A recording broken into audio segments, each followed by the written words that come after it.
Hello, and welcome to this conference hosted by MS Focus, the Multiple Sclerosis Foundation. I'm your host, Aaron Fine for MS Focus, and I'm joined by Andrea and Emily Blossberg from Mr. Oscar Monkey, a pediatric MS organization, along with our panel, who will be talking to us tonight about how MS affects our siblings. Now, I'm delighted to introduce our speakers. Emily Blossberg is an MS patient and founder of Mr. Oscar Monkey, a pediatric MS organization that was formed with a vision to help reduce the life-changing realities of pediatric MS by providing age-appropriate resources, advocacy, and community. Emily was diagnosed with MS when she was 15 years old, though her symptoms started at a younger age.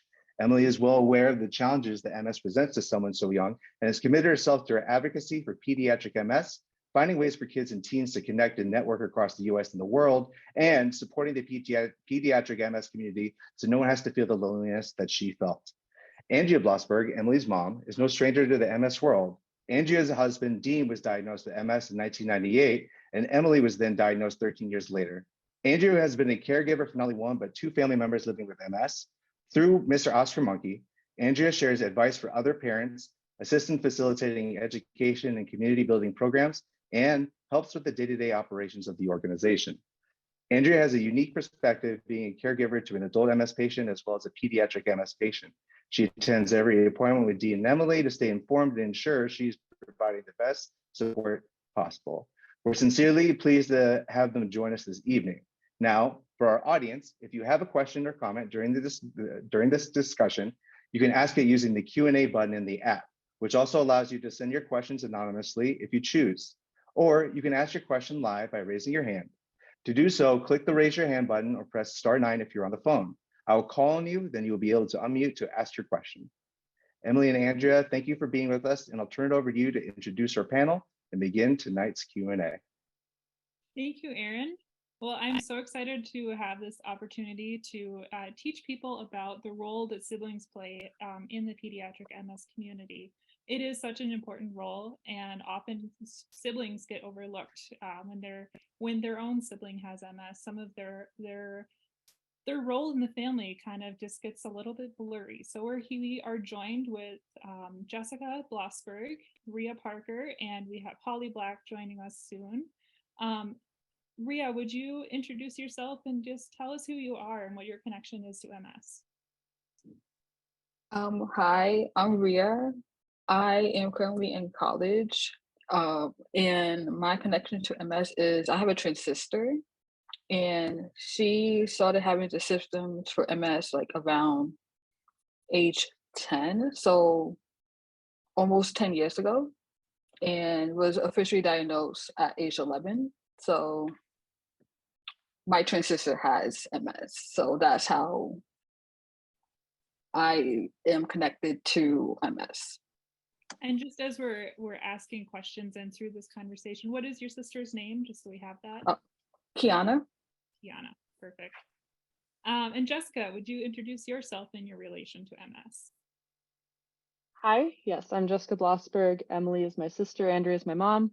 And so obviously I have a sister with MS, but my dad, as you heard, also was diagnosed with MS when I was really young.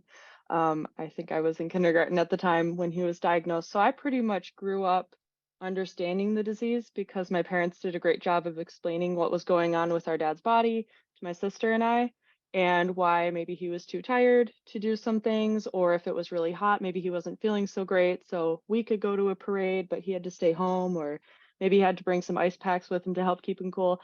So kind of the unusual pieces of being a kid of somebody with MS that maybe others didn't grow up with, but kind of were normal for me. I also ended up working for the National MS Society for a couple of years, and I am now a board member for Mr. Oscar Monkey and have been since they started. Well, thank you.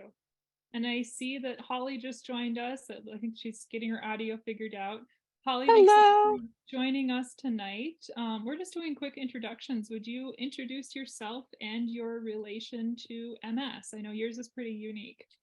Yeah, so my name is Holly Black, and I grew up with two siblings with multiple sclerosis. So my older sister got it when she got diagnosed at 18, started having symptoms at 16. And then my younger brother, Johnny, got diagnosed at 12, I believe. So had it within my family for about 11, 12 years. And they had some pretty severe cases where my sister got so bad that she couldn't walk and had to do Limtrada chemotherapy. And my brother had to have plasmapheresis for a very bad flare up. So seeing that kind of intensity of MS, and then I just got diagnosed in March of last year with multiple sclerosis as well. So you saw MS growing up, you saw the effects on your siblings, and then you were diagnosed yourself. How did that change your understanding of your siblings' experiences being diagnosed yourself? Yeah, so I think it was always like you felt this sense of just sadness for them. And like, oh man, this is so awful that this is happening to you. But when it's you that it's happening to, it's a little bit different. Because you're like, oh wow, this doesn't have. I guess one of the things that was sort of strange to me and that they talked to me about is that like MS doesn't have to consume your life. And not having it, I sort of in my mind made that a huge part of who they were and their personality. And while it does, hours and days and months of hospital stays and thousands of dollars and bills and medical treatments and stuff, but they both explained to me that most of the time, as long as they're like taking the necessary precautions, MS doesn't have to control their life, and they don't even think about it a whole lot, until they're having a very bad flare up that they have to deal with. And I don't know, just that strength and resilience that I saw in them, I didn't even realize until I had MS, because they didn't have to, talk about it to me. I was like, oh, they're being strong, for us and all this stuff. But like, once I sort of entered into also having the condition as well, it was like, no, like you can be strong too. It doesn't have to define you.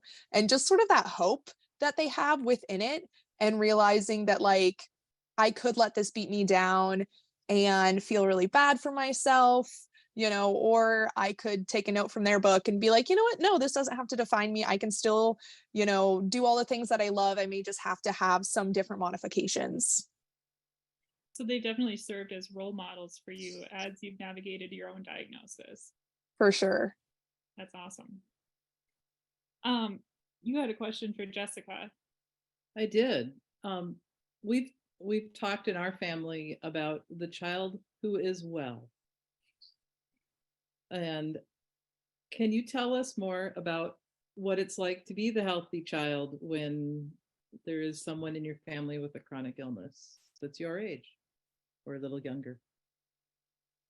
Yeah, definitely sometimes got feelings of guilt when I had energy to do things and my sister couldn't. Growing up, we were kind of energy high adventure buddies doing everything together. As we got older, we were both signed up for every activity in the school, always doing something. And I was in high school when Emily was diagnosed and when she started showing her symptoms. And then when she also was in high school with me, she had a very different experience. So understanding that her experience through high school was going to be different from mine was kind of a little bit of a mindset shift. We went to the same school, but had very different times there. Just kind of backing off a little bit if she needed to have more attention because her MS was taking over and needed the attention. And also just understanding that plans might change. And that's something I grew up with because of dad having MS. I knew that if we were planning on doing something and then suddenly he wasn't feeling well, plans might change. And I was kind of used to that. But now we had two people in the family that we needed to check with to see how's your activity level? How are you feeling? If they weren't feeling well, either they might stay home or change how they're doing something, or we would just all stay home and found something else to do. And just kind of learn that that's really okay, that you don't have to always go with what's planned. It's okay to make those changes and find the best in whatever the situation may be. Yeah. I want to add on to one of the things you said. You said that as a sibling, you kind of take a step back, but I would actually argue that you also took a huge step forward in helping with our little brother too. Helping him get to school when mom and dad had to help me get to my appointments and stuff. So not only were you taking a step back to allow me to have the attention that I needed, but you were also taking a step forward by helping with our little brother as well. It was very convenient. I had just started to drive on my own. So when Emily started showing her symptoms and was in the hospital, I was running around, like you said, picking up our brother, dropping him off places, bringing him to the hospital. We celebrated one of his birthdays at the hospital and had our own little birthday party in one of the kids' rooms. So just like I said, trying to make the best of things, and maybe plans change and there are ways around that. Now, Ria, you're also in a unique situation because your twin sister, Kiana, has MS. And I imagine that as a twin, you and your sister grew up kind of doing a lot of the same activities. Tell me about an unexpected event that might have happened because of the MS in your life, like the school and such. I guess one, like starting in high school when, like high school was when Kiana and I like started becoming like in the same class. So outside of the seeing each other like at home and at school, we saw each other like I guess 24/7. But then this like one example, like the summer, like also our birthday is in July. So and like we're like used to not having like many people like come to like our birthday parties just because our birthday is late in the year and it's after the school year ends. But one like the first time Kiana went to like a retreat for kids with MS, that was like the first unexpected moment because we've never been separated for that long. Like even when she was like hospitalized, I still saw her like in person. So not being near each other, like the whole, like I think it was like a week or two, maybe. So not seeing her for like 1 to 2 weeks and like having to rely on the phone for communication was just like so unexpected. And yeah, I think like the main like reason was because as trends, even dressing up like in the same outfit was like just something that parents do with trends. So I think that was like when we kind of had to like form our own identity separated from each other since yeah, like since she's in Rhode Island and I'm in New York or somewhere else, that was like an unexpected event and it's like still unexpected when it happens, but now I'm like used to us being separated. So if I recall, you and Kiana ended up graduating high school at different times. And how did that, tell me about that, with So you guys being together all the time and then graduating at different times. yeah, so in high school, that's like when Kiana's symptoms like I guess started showing more. And like high school, like Kiana was absent more than any time in like our school years. Like high school, like ninth grade, like altogether was just like when Kiana was no longer in school as much.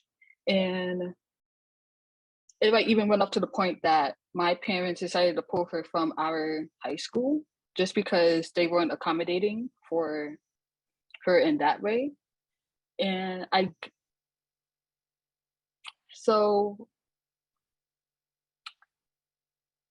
us like graduating at different times, I guess, because like another thing, like elementary school, we were both like co-valedictorians. So like that was something that we had. Then middle school,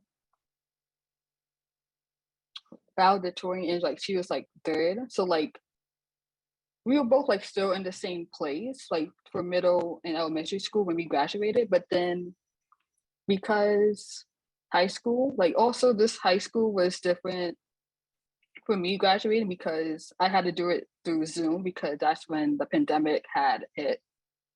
And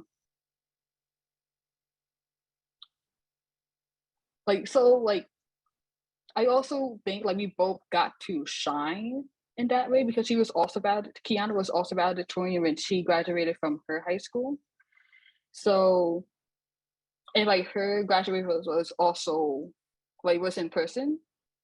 So I think unexpected just because since we're used to like doing everything together and this is like high school is like where you're supposed to like make memories, I guess.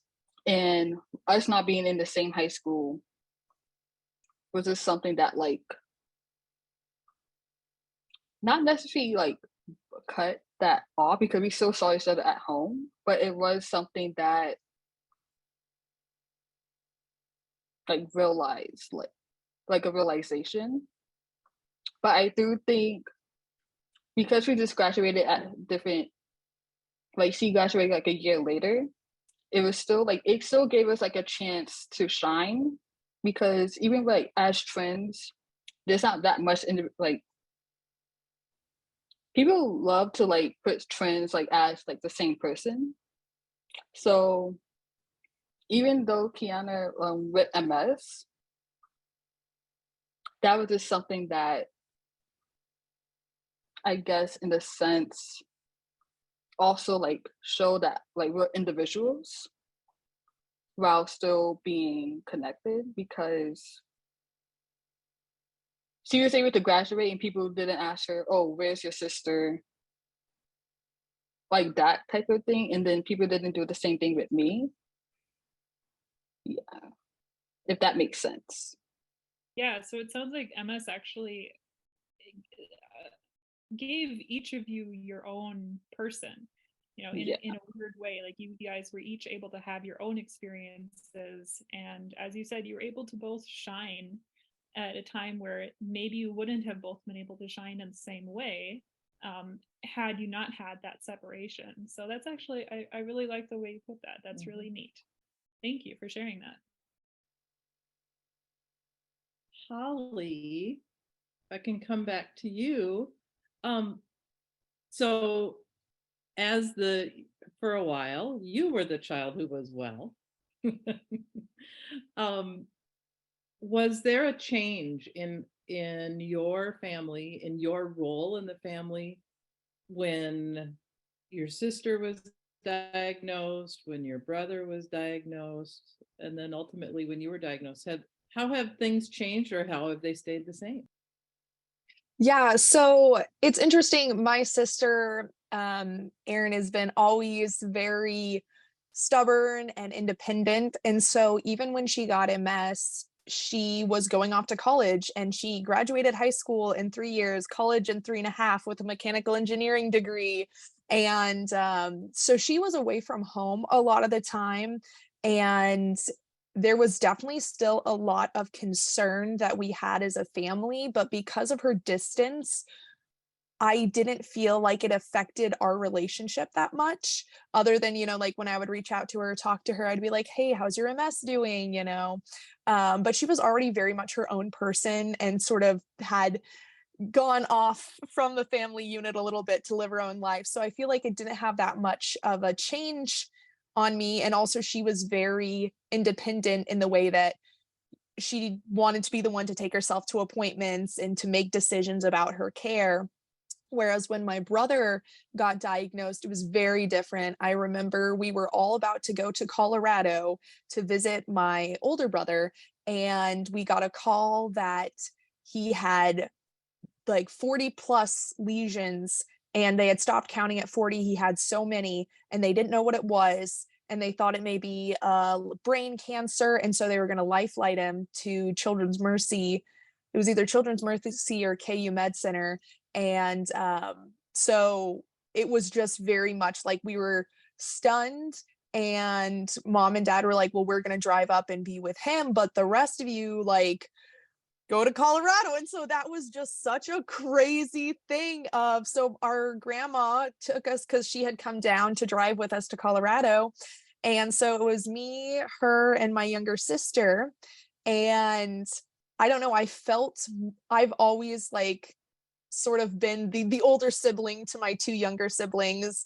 We're very a close knit, you know, three musketeers. But even more so, I was like, I got to make sure, you know, Emily, my younger sister, like feels safe, and that, you know, even though we don't know what's going to happen or what's going on, that, you know, she doesn't get worried or anxious. And I feel like it just put a little bit more on me to be the big sister. And especially with Johnny, my younger brother who has MS, being just so cool. Like everybody loves Johnny. He's so great. He's crazy, just very creative.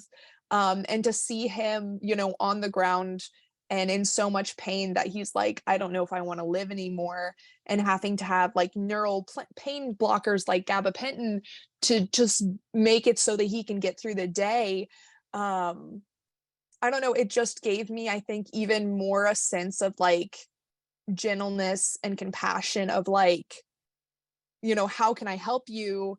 And I don't know, it just made me want to take on that role a bit more. And especially since my dad was working, and then my mom would be the one to take Johnny to all of his appointments. So it's like if someone needs to watch Emily or something. So it's like I tried to really um step up around the house and do a bit more, because I know mom was getting really overwhelmed with, you know, multiple week hospital stays and all of that, which is interesting because before anyone got diagnosed, I was considered the sick one because I had allergies and eczema, and I was severely allergic to nuts. So it was crazy to be like, oh, this is sort of a bit of my identity within our family unit, that like, oh, Holly's the sick one, and then I'm the healthy one, and then now I don't know, at this point we all have something, so it's like there is no healthy sick, we're just all here, and you know, that's half the battle. So yeah, it's been a very, very interesting journey. And then now getting diagnosed, I don't know, it feels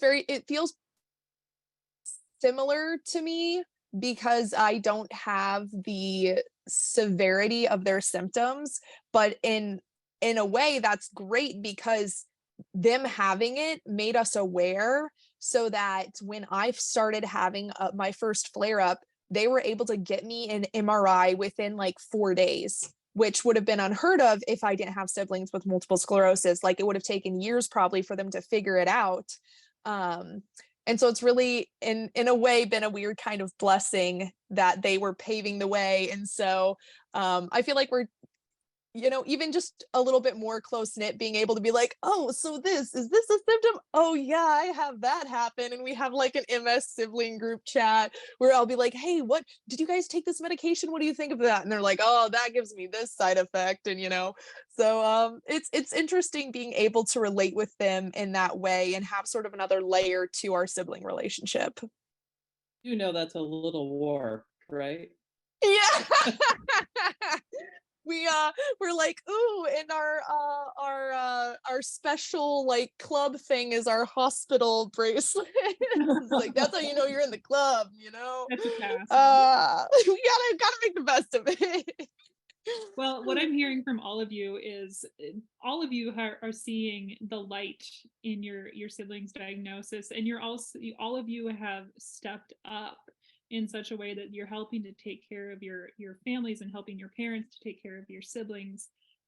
Jessica, this question is for all of you, but I'll ask Jessica specifically, what do you do to take care of yourself? That's an interesting one because you were diagnosed sibling when I was much older. Like I was almost ready to go to college at that point, and I was going to be living at school. So part of it for me going into adulthood was having that physical separation. I wasn't home as much, so I was able to kind of care for myself by being at school, studying, hanging out with my friends there. But I was also not very far away, so if things were needed at home or if we wanted to do things as a family, I was able to do that. So I feel like I still was involved with everything, but had the chance to take care of myself because of that physical separation. When we've all been together, I think that usually just looks like kind of doing what I need to make myself happy and comfortable, but also kind of like I've already said, if things change with our plans or if we are wanting to do something and need to modify things, just being open to that and having that calmer mindset and that more flexible mindset, I think is also a form of self-care rather than sticking to any sort of rigidity of this is the way things must be. Thank you for that. Now, I previously mentioned all of you have seen, you found a silver lining in your sibling's diagnosis. Can I ask each of you to tell me about that silver lining? What is the silver lining to, I'll start with Ria. What is the silver lining that you have found for Kiana's diagnosis? I think I have two.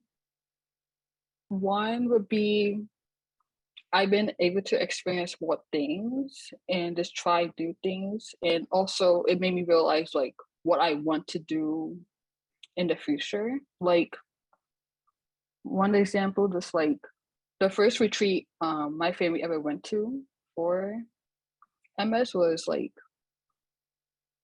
the one like the very first one, like I went ziplining. Never thought I would do that. Also just like going to the Oscar, the MS Monkey retreats. I did not think I would ever be in the Midwest or even consider going to school here. And now I am in the Midwest in Illinois. So, and then this like adding on to that, it also made me realize like what I want to see in, I guess, media, because I'm going into the entertainment industry. Like I want to see and have accommodations for those with MS, like to be seen in movies, TV, and like this to be more, make that more like known and aware. And then another silver lining was realizing that Kiana and I have like a good and better support system than others, compared to others. Just because, like, I guess anything related, like medical related, parents, family are so quick to say, "Oh, you there's nothing wrong with you. Um, you don't need help." And our parents didn't like do that. Like the minute like Kiana like started having double vision as one of her symptoms, like eye doctor, all this stuff, and even with the high school that we both went to at first, like when they said that they basically won't like continue accommodating for her, my mom was just like, okay, we're gonna take her out of this school and then find something better.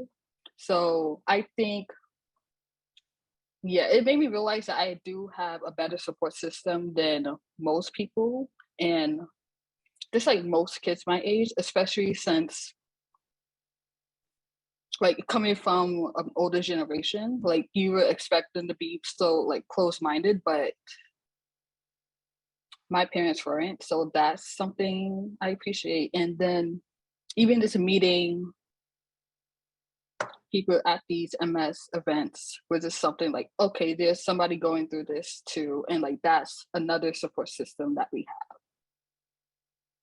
One of the things I love about the Oscar camps is that we do have a time during our family camps where the siblings can get together and have these conversations of being together and sharing those common experiences. So this is kind of a snippet into to what the family camp discussions are like, having the three of you here with as the siblings. Holly, what is the silver lining that you have found? Yeah, so I think there's a few. I think the main one is that I just have so much more of an appreciation for life and how fragile it is. Because, growing up, there was a time when Johnny had a severe liver tumor the size of a softball in his liver. And they don't know if that was exacerbated by his multiple sclerosis medication, or if he had always had it and it just caused it to grow more.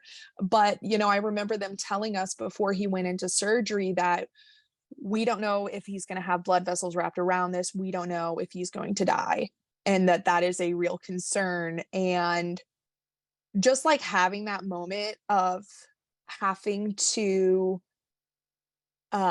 be okay with that. And I'm a religious person, so for me it really brought me closer to God, because I had to be able to be like, my quote unquote control, my feeling of control is just an illusion. Like, we are always, not in control of our next breath.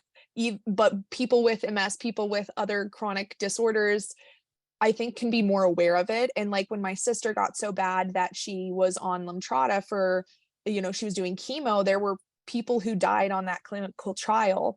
And so just being aware that that was a real concern made me just, I don't know, appreciate every moment and realize how sweet life is and how I never want to leave something unsaid. And I don't want to have regrets. So I think that that was something that really impacted me because of their MS. And then also I really liked what Ria said about like representation in media. That was another thing that I did not realize until, they got it. And I realized there's so many hidden illnesses that people don't know about. So many times, like, people at school would tell my brother, "Oh, well, you don't look sick. You look fine," after he had been in the hospital for like 11 days straight and had a J line directly to his heart so he could do plasmapheresis, because he couldn't move his head. And it just made me realize that even with like medical issues, there's so many like physical ailments that people are struggling with it you can't see, but there's also so many like mental disorders and struggles and traumas that people have. And it just made me realize that there's so much to a person that meets the eye. And so like I want to always live with compassion and generosity and kindness for that, and be willing to make accommodations for people as much as possible. But then also just want to show that more on screen. I think we have a lot of like ableism in media, and I would love to see like, what if we have, and I think they're starting to do it more. I liked in Hawkeye how they had representation of like the deaf community and hard of hearing, and I'm like, I want to see more of that, where people don't have a perfect body, where they're like, maybe I have to walk with a cane sometimes, like maybe I get easily fatigued. I'm like, I feel like that would be so much more interesting, for one, but then also would make so many viewers who do have some limitations for their mobility or their other senses be able to feel represented on screen. And so that's something that I want to do going forward, and show that it's also not, just because you have MS doesn't mean you're going to be in a wheelchair. Like, show the nuance of the condition, because like having two siblings with it, their symptoms have some similarities, but in a lot of ways they're completely different. And my symptoms have been different than their symptoms. So it's just like, be able to show the wide variety of the condition. So, because so many people, when I tell them that my siblings have it or that I have it, they're like, "Oh yeah, I have somebody who has a crooked back." And I'm like, "No, it's not scoliosis. It's multiple sclerosis." Very close, but also not at all. So just being able to like raise awareness about that, and being like, well, I've had, like 12 years of like, personal life experience seeing my siblings live it out, and then now I'm experiencing it, being able to be like, okay, I feel like I'm pretty qualified to be able to portray that on screen. So I don't know, I'm excited for that. I think there's a fair amount of good things that have come from it. One of the things that we always say at our camps is that MS is a snowflake disease. People with MS may look similar. There may be similar symptoms or what have you.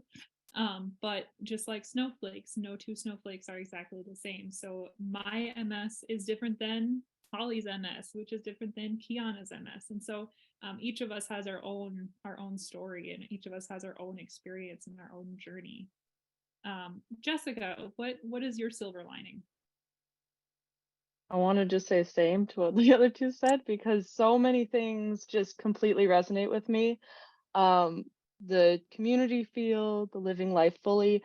The living life fully bit, I think, came more from my dad's diagnosis, because he was diagnosed so early on in our family. My parents hadn't been married for even a decade at that point. I was only a few years old. you were even younger, just a toddler. And when he was diagnosed, our parents took that and said, well, it's a very unpredictable disease. It's different for everyone. We're still learning a lot about it. When Dad was diagnosed, only 3 medications were even available as treatments for the symptoms for MS. Obviously, there's still no cure. They're still working on that, but the treatments that are available now are so much more and so much more varied between them as well. So I'm grateful for the awareness that has been brought to it because things have been getting better. So that is one silver lining, is the awareness of the disease has gotten better over time, and the research that's going into finding treatments, potentially a cure, is getting more and more every year. Personally, I think I can echo a lot of what Ria and Holly said with my personal growth and who I am when I interact with others. I've been able to work a lot of jobs and volunteer positions, and the sense of empathy and patience and compassion for other people's situations and just kind of acknowledgement, because of having to grow up in a family with a couple of people that had changes in their lives pretty drastically that affected all of us. When I've got somebody that comes to me, and I work at a school right now where I'm helping new families get enrolled with the school. If they come to me and say that their kid has an IEP or a 504 and they have some kind of need beyond what the other students in the class have, I can genuinely say, I hear you, and I really want to help you make sure you have the resources your student can have here to be successful. So I feel like I get to be a bit more genuine than other people that might be in the same role at other schools or previously in my role. I was going to also say the desserts and the freebies at the MS conferences are fantastic because Big Pharma has a lot of good money. So that has been one of my silver linings, is when I get to go to conferences with Oscar, we eat pretty well. That's very true. It is also really fun to be able to brag that I have a little sister that has her own international nonprofit and, without crying, gets to work with hundreds of kids all over the world every year and completely change their lives. And we get to make such amazing connections with Holly's family and with Ria's family and all the other families we get to work with. We love you. We love you guys. You are family. We're a community. You had a question to ask. I do have a question. I'm a parent of a child who was diagnosed with MS. She's no longer a child, but there may be parents in our audience who do have younger children still, and not grown up people like you guys. Thinking back to when you were a kid and your sibling was diagnosed, what's some advice that you could offer to parents, or some insight, or just something that would really you would like parents to know from that younger you? It looks like Holly is just ready to go. Oh, you're on mute, Holly. Sorry about that. We had some sirens going on earlier, so I muted myself. But yeah, so something that was really important that actually my mom explained to me that I think was really helpful was that it is a marathon, not a sprint. When Johnny first got diagnosed and they weren't sure what was going on, and they were trying to get him in for an MRI, but it had been like 3 or 4 hours, and my mom went out to talk to the nurse, and she's like, hey, like, this is, like really important. We need to get him in for an MRI. And she's like, well, this is not an emergency. And my mom was kind of like, well, like my child has these brain lesions and we have these symptoms, so it does feel like an emergency. And she said the nurse was firm with her, and said, if your child is not dying in the next 2 hours, then it is not an emergency, which was really, really hard for my mom to hear. but was really helpful in the long run for her to understand that, as scary as it is for your child to be having multiple sclerosis, to be having these flare-ups, to be having these symptoms, to see lesions on a brain scan, an MRI, it is a marathon. Generally they're not in like immediate life or death in that moment. And so just knowing that really helped us realize that we don't have to carry this anxiety if we don't have an answer for something right away. Like, in getting medication, there's a lot of times I've been on the phone with insurance for like up to 3 hours at a time, just trying to go back and forth. And sometimes the paperwork is more frustrating than the condition. But just knowing that it's a journey, and that there's also so much research out there, and we've come so far in it, and seeing that, like, I remember when my brother first got diagnosed and they hardly had any medication for under 18, and I'm pretty sure all of them were shots. And he had to like self-inject himself, and he hated it, but we would try to make it more fun. I remember we filmed a dramatic video of, he's like, oh no, I'm being turned into a zombie, I have to inject myself with this antivirus. And I was like, everyone's gonna be so impressed, because they're gonna be like, how did you fake that shot? And I'll be like, we did it, it's real. He just had to inject himself with medication. So trying to find the positive in it, making it fun, but also just that it's like, now there's so many medications to choose from, and there's so many different kinds of medication, and there's so much research that's continuing to go on, and seeing that it is really hopeful. There is a lot being done, and also that you're not alone in this. I cannot tell you how helpful it has been to have the MS community for my family. Like, I really think it quite possibly partially saved my brother's life when he was having such a bad flare up. He could not turn his head like left or right. And they didn't know what to do. And so my mom reached out on one of the MS Facebook pages, and somebody told her, you need to do plasmapheresis. We had a child with a similar thing, and it worked for them. And so she went to the neurologist and told him, and he was like, I've never heard of someone doing this in this situation, but you know what? You know about it more than I do. Let's try it. I'm willing to try it. And, just being able to hear my brother be like, oh, hey, I can turn my head to the side. And, they weren't sure before they did the plasmapheresis if he would regain that mobility. They're like, we don't know if this is permanent. So the fact that it's like, there is a community of people who have had the lived life experience, they have the knowledge, and they want to share it. And, it's like, you are not doing this alone. You don't have to make every single decision right that second. It's a marathon, it's not a sprint, and there's so much hope for the future. So that's what I would say to parents, once they discover their kid has MS, that not alone, there's hope for the future. You can do this. Very nice. Thank you.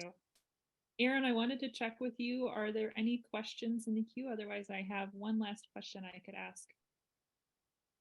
Okay, well, we have a question and a statement. We have a statement from Margie K. She just wanted to let everyone in the panel know that Squiggy from Laverne and Shirley, Selma Blair, and Christina Applegate also have MS. So Yeah, absolutely. that is true. And I think there are another- others as well, that once in a while you hear another name pop up. Yeah, absolutely. So there is another question, and this can be directed at anyone on the panel. Naturally, those with MS seem to get more information about MS from their doctor's appointments or others living with MS and so on. But perhaps siblings don't get the same opportunities to gather that information. So my question is, how did you learn about MS? I can take this one. This kind of ties into what parents can do as well. And I think it's, don't hide what's going on from your kids. Kids pick up more than you think. They see more, they hear more, they understand a lot more than you think. I've got a background in education, and the amount of stuff that middle schoolers, oh my goodness, understand is insane. And even elementary school students, they understand a lot more than adults give them credit for usually. So just tell your kids what's going on, whether they're the ones with the disease or not. Explain it to their cousins if their cousins want to know, explain it to their friends if their friends want to know. And there are kid-friendly ways to explain it. Like when my dad was diagnosed, my parents explained it as he had ugly buglies attacking his brain. And that eventually resulted in us having a bike fundraiser team called the Pedal Monsters because we were trying to stomp out MS. But yeah, just make sure to involve your kids and share those resources with them. You can also connect them with groups like Mr. Oscar Monkey because they have the network to work with those siblings. I had never met a sibling of somebody with MS until Mr. Oscar Monkey was founded, and we had our Buddy Bash, which is our family camp. I was in my 20s. I had gone most of my life at that point without ever meeting someone that had a sibling with MS. And even though the siblings at the camp were all much younger than me, it was still really nice to have the conversations with them of their experiences of having a sibling with MS. Or if they had a parent with MS, I was able to talk with them about that. So find that community, find the time to make some special moments for your healthy kids too. So it's not always about their sibling. And definitely involve all the kids in what's going on. Take them to the appointments, have the neurologist talk with them too. Don't leave them out just because they're the healthy kid. Holly, looks like you have something to add to. Yeah, yeah, I'd love to jump on that question because it was interesting. I was in high school when my brother got diagnosed, and so I actually made it my science report paper. So that was really convenient. I got to read a lot of medical journals about it and like come up with a whole paper, and there's a lot of information out there. And then also is like I just talked to my siblings about it and I'd be like, so what is, like when they first got diagnosed, I was like, what is MS?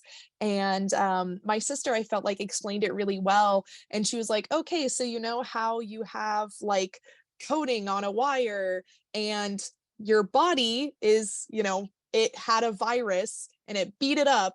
And then your white blood cells are like, wait a minute, doesn't this look like that virus? Let's kill it. So they strip it off. And then it's like, like a live wire now. And the energy, the information's not being sent back and forth, and so she was really good at explaining it, in an easy way. And I would just have conversations with them of like, oh, so you're on this medication. Like, how's that working for you? Like, what side effects are you feeling like having? And also like we did the MS diet as a family for a long time when they were still at the house living with us. And so it's like, just, be able to have those conversations with the sibling who has MS, like with the parents, and it doesn't have to be this like, oh, we don't talk about it or anything. And then also one thing that has been helpful is there's a lot of interesting, I don't know about a lot, but there is some like interesting art out there about MS and people with MS. And I saw like a photography series, I think it was posted on like the MS Society, like Facebook or something. And this woman had done a series of pictures about different MS symptoms like numbness, tingling, the MS hug, like optic neuritis. And that was like a really cool way because there were some of those symptoms that like my siblings had talked about, but I hadn't really understood, like the MS hug. But seeing a photo of someone like in a really tight corset, I was like, oh, and she had a brief description about it. So it's like there are a lot of resources out there. And so you don't have to wait to, talk with a neurologist. You can do a lot of your own research and find information about MS. And then that's really helpful because then you can relate with your siblings more or, your child who has the MS because you have that understanding. Thank you for sharing that. Ria, where have you found your information? So 10 years ago, like most of the stuff about MS was like geared towards adults or like kids who had a parent with MS. And as a 10-year-old, 11-year-old, medical terms don't necessarily make sense. So I think just like it wasn't until like the Oscar camps when I like fully understood, okay, this is what MS is. And this like going back to Andrea's question that and like Jessica also answered it. I think being like don't forget that the children are children and you have to be their biggest supporter and advocate. Like that goes for both the kid with MS and then the sibling. Because when Kiana first was like hospitalized, I thought that for some reason I blamed her classroom because it got like so cold like in the classroom like for like I think a few months that one of the like a class pet like fish ended up like freezing to death, and I blamed that on how she got MS. And even though that's like not how that happens, but that was just like my correlation just because like kids have imagination, so like that was just something that I thought. And then like and also like around that time when Kiana was first like being diagnosed, they was like it's a brain tumor. And I know what a brain tumor was at that time and I knew what cancer was. So like I knew that it was like, okay, this is serious, but I still didn't know what MS was until the Oscar camps. So that's how I got my information. And I just think that yeah, just like basically what Holly and Jessica both said, like including everybody in the conversation, like what MS is, or like through the whole process, so that's like nobody's left out. Because I wish that I was like at least like explained to like in simple terms, like this is what it is. It's like not death, but it is something serious. But that doesn't mean that you're still not like a kid, and you like you may not have like the full experience that kids get, but you'll still have like you'll be accommodated in a way that's like that will still make it like fun for you. So yeah, that's yeah, basically echoing what everybody said. Aaron, do you have other questions that came through? At this time, we have no more questions. If you had a minute or two left, if you wanted to answer or ask your last question, you're more than welcome to. Actually, you know what? You all kind of asked or answered my last question through conversation. I loved hearing all of how you all kind of came to the same conclusion in a lot of your answers to the questions. And I love that we have this community, we have this network for the siblings to be able to connect with each other. And I think all of you hit on really, really good points about, make sure that the siblings are getting that same education that the kid with MS is getting. And as siblings, I think all of you also played a really important role. Ria mentioned, sorry, the twins. Ria mentioned that you're still kids. When you have MS, you're still kids. And as siblings, you have a role in reminding your siblings of that too, just by playing, just by being a regular sibling and not letting MS take control. And I think that's really an important role that you guys play in the MS journey as well. And I Actually, Emily, I'm so sorry to interrupt. We do have one individual who has his hand raised who'd like to ask a question, if that's okay. Absolutely. All right, David, I'm going to allow you to talk. If you'd still like to ask your question, please go ahead.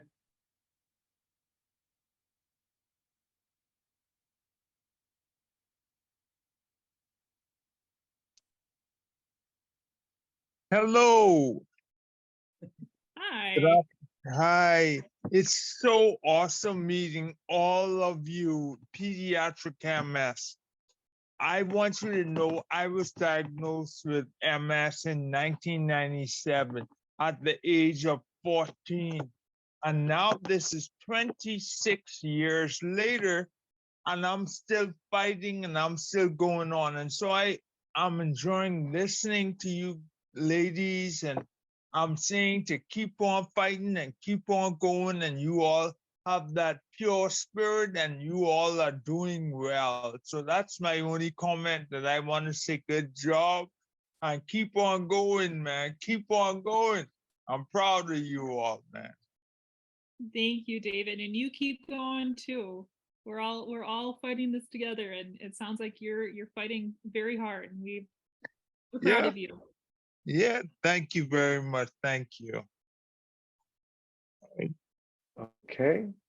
Now, we do have Michelle who would like to say something, if that's okay as well.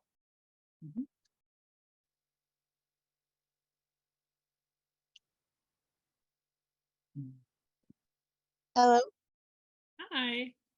Hi. I was actually wanting just to comment because I'm not a pediatric sibling. I'm actually an adult sibling of my only sister has a SPMS. And I just wanted to say thank you to everybody, because even though this was directed towards, mainly pediatric, it does really stay the same for adult caregivers and siblings, as it's a tough process to see one of the closest people you have in your life kind of slipping away from you. And I was hoping to maybe ask if there's a possibility of having like an adult sibling conversation. I'll direct that to Aaron. I think that's a wonderful idea, and we can definitely talk with our program services coordinator, and we can definitely get back to you on that. Now, Michelle, if you want to write your email in the chat, I'll be able to respond to you, afterwards. That's okay. Yeah, that would be great. Thank you so much. Great You're idea. very welcome. All righty. For the campers in our lives, through our the family camp and our teen camp, they'll often hear me